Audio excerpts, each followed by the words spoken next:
Do you ever wake up and feel like your body just isn't cooperating the way it used to? Maybe you used to pop out of bed with energy and excitement for the day ahead, but now, it takes a moment. Maybe more than a moment. You sit at the edge of the bed, rub your knees, stretch your arms, and think to yourself, why does everything feel heavier than before? If you've ever had that feeling, that strange mix of tiredness, stiffness, and a little frustration, I want you to know, you're not alone. It's something so many of us go through as the years add up. After all, our bodies do change with time. Muscles lose some of their strength, joints get a little creakier, and that natural bounce we once had? It doesn't always show up on command anymore. But here's the beautiful truth, and I want you to hear this with your whole heart, that slowing down doesn't have to mean giving up. Staying active and mobile after 70 is not just a dream, it's something completely within your reach. And sometimes, it's the smallest changes that bring the biggest returns. That's what today's conversation is all about. Not grueling gym workouts or complicated diets. No, we're going to talk about 6 simple yet powerful secrets, things you can start doing today, to keep your body moving, your joints happy, and your energy flowing. Because aging isn't about fading away.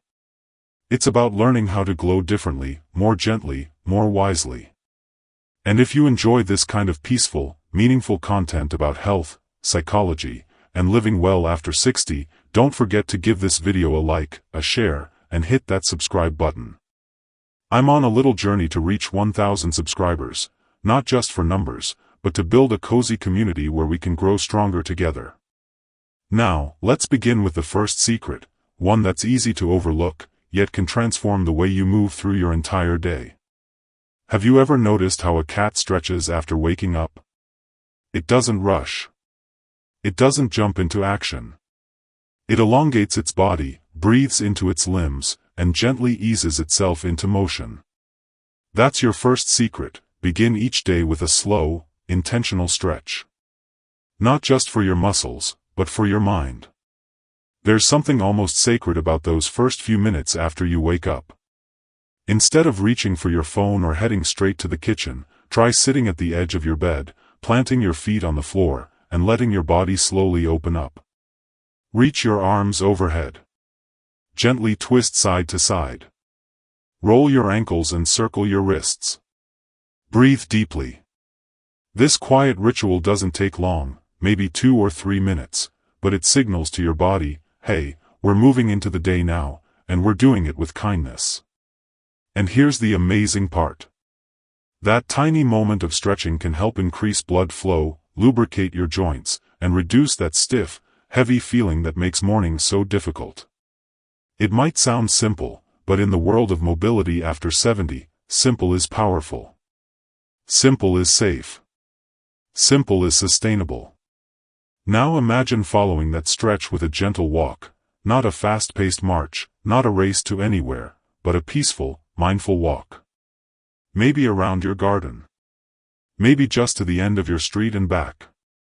This is your second secret, movement before the day takes over. There's a short window in the morning, before the phone rings, before the news comes on, before your to-do list starts calling, where you can claim a few precious minutes just for you. And walking, especially in the soft morning light, is like a gentle wake-up call for your muscles, joints, and even your mood. Don't underestimate it. A 5 or 10-minute walk done consistently each morning does more than keep your legs strong. It helps your balance. It keeps your heart working. It clears your head.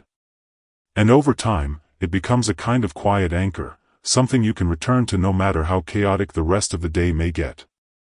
I remember one woman, her name was Lillian, in her late 70s, who started her mornings with just a stroll to her mailbox. That's all. Just that. But she did it every single day. She told me, it's not the distance that matters. It's the commitment. And she was right. A few months later, she was walking the entire block, chatting with neighbors, feeling more energized than she had in years. That's the beauty of motion, it builds on itself. Now, once you've begun to include movement into your mornings, there's another quiet yet powerful shift that can help you stay active: how you sit. I know that sounds odd, but how you sit, how often you sit, and how you get up from sitting, it all adds up. That's your third secret: interrupt long periods of sitting. You see, the longer we sit, the tighter our hips become. Our lower back starts to compress. Our circulation slows down. And after a while, even standing up can feel like a mountain climb. So here's a gentle practice. Every 30 to 45 minutes, stand up. That's it. Even if it's just for a few seconds. Walk to the kitchen. Step outside for a breath of fresh air. March in place while watching TV. These tiny interruptions are like little resets for your body. They remind your muscles that they're still needed. They keep your blood flowing. And they make a huge difference in how limber and mobile you feel by the end of the day. A gentleman I once spoke to, Harold, 82, swore by his cup of tea routine. Every time he made tea, he'd stand and do 3 gentle squats while waiting for the kettle to boil. Not deep, not fast. Just enough to keep his knees bending and his legs strong. Over time, that small habit helped him avoid using a walker after a minor fall. That's the thing about these quiet little changes: they don't just help you move better, they help you live with more confidence. So much of staying active after 70 isn't about becoming an athlete. It's about preserving the freedom to do the things you love. To walk to the market. To pick up your grandchild. To bend down and tie your own shoe without wincing. And that kind of freedom, it doesn't come from big leaps. It comes from gentle, steady steps. Let's take a moment here to just breathe. You've already taken the most important step just by being here, by listening, by caring, by believing that it's still possible to feel strong, flexible, and alive in your body. That hope? That's what fuels everything else. Now, let's continue. There's another simple yet surprising practice that can do wonders for your strength and stability. There's another simple yet surprising practice that can do wonders for your strength and stability, and you don't need any fancy equipment to do it. It's standing on one leg. That's right. Something as small as standing on one leg, safely and mindfully, can completely transform your sense of balance. And balance, as you know, becomes more important with each passing year. Not just because we want to avoid falls, but because balance is the quiet foundation of mobility, confidence, and independence. Now, don't worry, I'm not asking you to become a circus performer. It starts small. You can do this near a countertop or a sturdy chair. Just stand tall, place your fingertips lightly on the surface in front of you, and lift one foot off the ground. It might only be for 5 seconds at first. That's okay. That's beautiful. Each time you do it, your brain, your muscles, your inner ear, all those parts that work together to keep you steady, they begin to wake up. They begin to adapt. And you can turn it into a game. While brushing your teeth, stand on one leg for as long as you comfortably can, then switch. During commercials, challenge yourself to hold your balance a little longer. Before you know it, you'll be walking with more certainty. You'll notice fewer stumbles, less hesitation when stepping over curbs or uneven ground. That's the gift of training your balance. It restores a quiet confidence in how you move. One lovely woman I met at a local community class, she was 76 and full of spunk, told me that this one small exercise made her feel younger than she had in years. It's not that I don't wobble, she laughed, it's that I recover faster when I do. That's the shift. That's the kind of resilience we're aiming for. But balance isn't only physical. It's emotional too. Because let's be honest, one of the hardest things about staying active after 70 isn't the body, it's the mind. Sometimes, we lose the why. Maybe we're no longer chasing after a career. Maybe the house is quieter now. Maybe certain friendships have faded or loved ones have moved away. And in that quiet, it's easy to start wondering, what's the point? That's where the fifth secret comes in: move with meaning. When activity becomes tied to something personal, something joyful, it stops feeling like a task and starts feeling like a gift. Maybe that's gardening. Not just for the flowers, but for the quiet satisfaction of digging your hands into the earth. Maybe it's dancing in the kitchen to your favorite old song. Not for exercise, but because it makes you feel alive. Or maybe it's walking with a neighbor, not just for your heart's health, but for the warmth of connection. I once knew an older gentleman named Thomas who struggled with loneliness after his wife passed.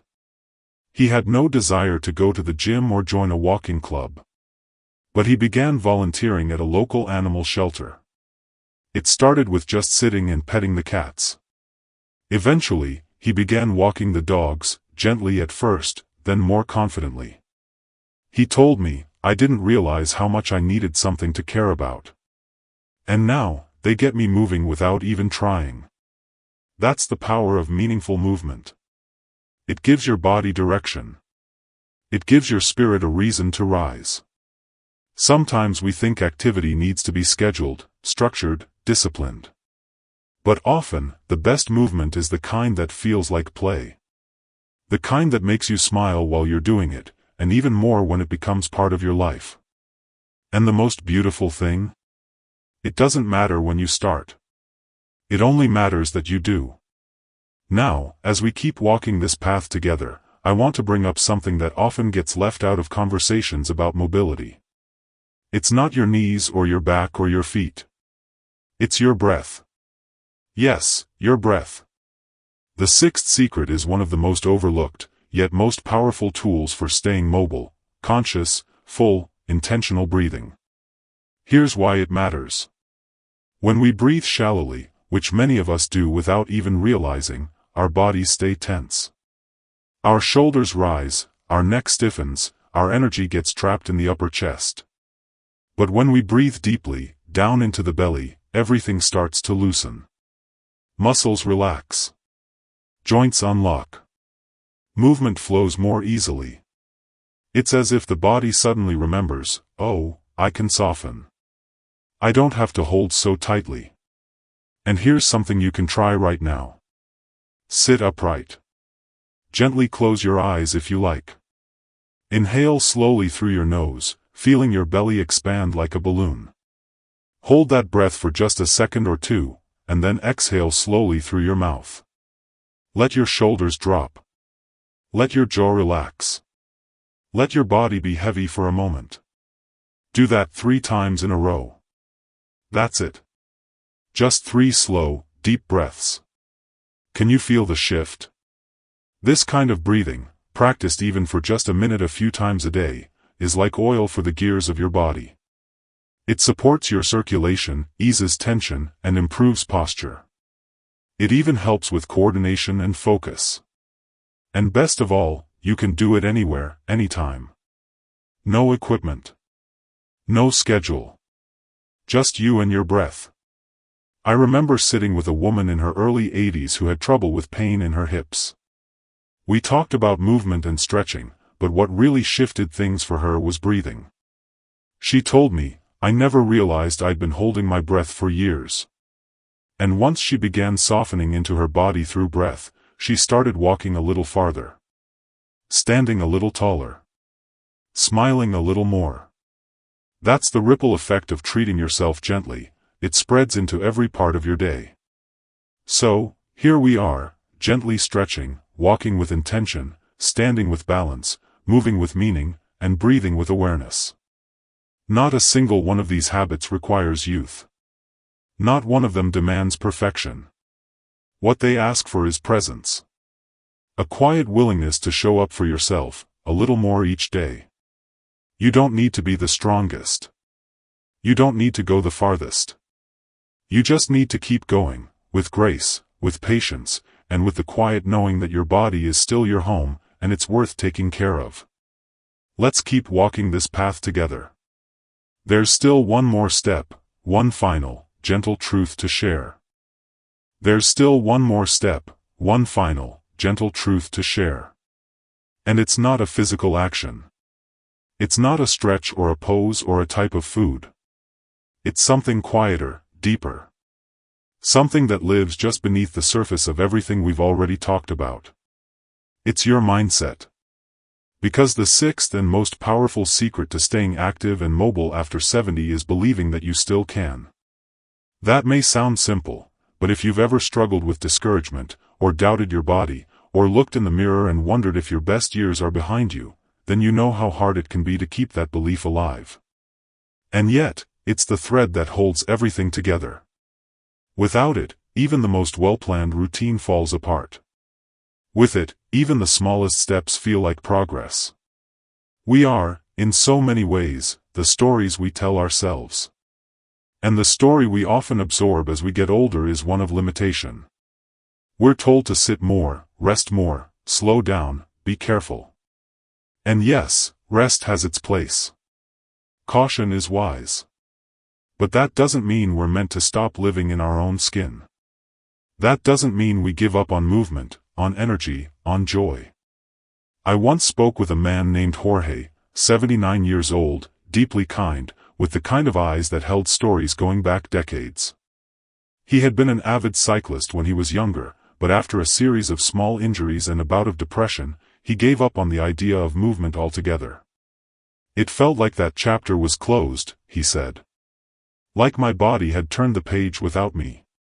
But one day, his granddaughter asked if he could come outside and fly a kite with her. Just that. A small thing. But something about it stirred him. The next day, he took a walk down the street. Then a week later, he dusted off his old stationary bike. Not to race, just to feel his legs moving again. And slowly, almost like waking up from a long sleep, he began to believe that movement was still possible. That he was still in there, beneath the aches, beneath the years. I'm not cycling across Spain, he told me, but I'm not sitting still anymore either. That's the truth I hope you take with you. That it's not about doing what you did at 30. It's about trusting that the version of you right now, today, still deserves to feel vibrant, still deserves to move, still deserves to show up in the world. Your body, at 70 or 80 or 90, is not a shadow of who you were. It's a beautiful, weathered, resilient home that has carried you through life. It has danced, it has stumbled, it has healed, it has held. And it's still listening to you. Still responding to every breath, every step, every kind thought you offer it. So if you're watching this and thinking, but I've let myself go, or I'm too far gone, or what's the point? Let me be the one to gently remind you, you're not too late. You're right on time. There is always something you can do, some small spark you can fan into a flame, some little act of movement that becomes a declaration of life. Maybe today it's just standing up a little taller when you walk. Maybe it's rolling your shoulders back, breathing deeply, and smiling even if no one's around to see it. Maybe it's deciding not to let stiffness define your morning, or fear keep you from trying. These are the brave, quiet choices that change lives, not overnight, but over time. Like drops of water that wear down stone, or a gentle breeze that shifts the clouds. And if you ever feel alone on this path, I hope you know that there are others, thousands, millions, who are walking it too. Who are choosing, each day, to care for themselves not because they're chasing youth, but because they're embracing life as it is. Who are learning that strength doesn't come from big muscles, but from steady effort. That beauty doesn't fade, it just transforms. And maybe, just maybe, that community begins right here. In this moment. In this quiet connection between you and me. If you've made it this far into the video, I want to thank you. Truly. Because your presence, your openness, your willingness to listen and reflect, that means more than you know. You've already taken the first step toward a stronger, more mobile, more joyful you. And I would love to hear from you. What's one thing you do to stay active or feel more alive? Maybe you have a daily walk, or a favorite stretch, or just a ritual that lifts your spirit. Share it in the comments. Not only because I'd love to read it, but because your story might be exactly what someone else needs to hear. And if you found any comfort or inspiration in this video, please give it a like, and maybe share it with someone you care about. And if you haven't already, don't forget to subscribe. I'm gently working toward a little goal of 1,000 subscribers, not for the numbers, but to keep building a space where we can all age with more kindness, strength, and clarity. Because in the end, this journey is about more than just joints and muscles. It's about dignity. It's about joy. It's about knowing that your life still matters deeply, and that each day you choose to move, breathe, and engage is a gift, to yourself, and to the people who love you. You are not done. You are not finished. You are a living, breathing work of art, still in motion. Still becoming. Here's to living your best life, at any age. Especially this one.